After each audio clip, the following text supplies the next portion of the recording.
घोड़ी घोड़ी खेलन दे। आ वेखो जी हत्थ लाता कि नहीं लाता। और मेरे ना लाई और घोड़ी भज गई।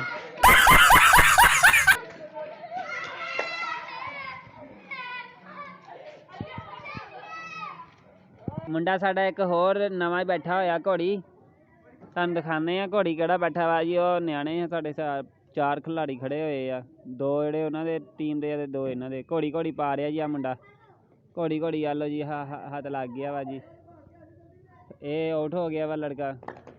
Oh my God! आ एक घोड़ी बैठा जी। आ देख लो आ घोड़ी आ। घोड़ी आ खाना तो नज़र नहीं आ रहा जी।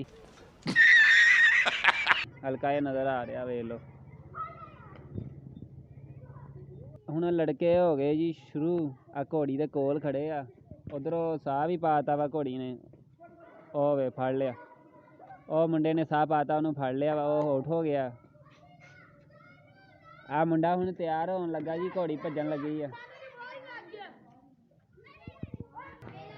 ਆ ਦੇਖੋ ਜੀ ਇੱਕ ਆ ਵੀ ਸਾਡੇ ਕੋਲੇ ਆਇਆ ਵਾ ਜੀ ਖੇਲਣ ਇੱਥੇ।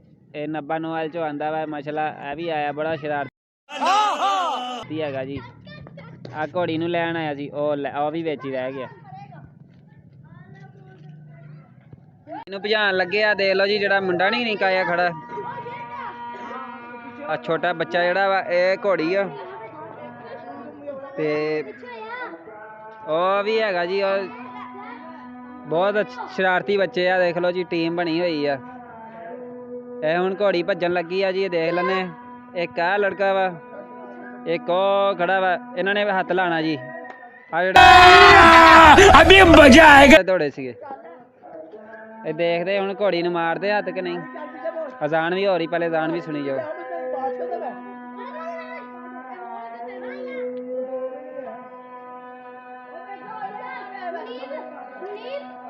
ਉਹ ਭੱਜ ਗਈ। ਭੱਜ ਗਈ। ਉਹ ਖਾਣੇ 'ਚ ਪਹੁੰਚ ਗਈ।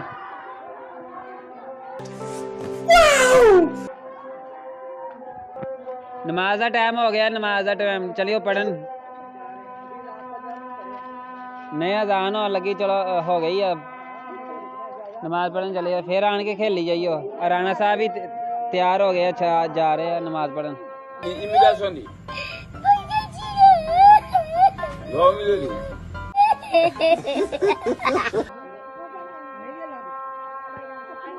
हाँ जी घोड़ी साहब तुसी आके बह गए हैं। नमाज पढ़न चलिए। चलो उठो।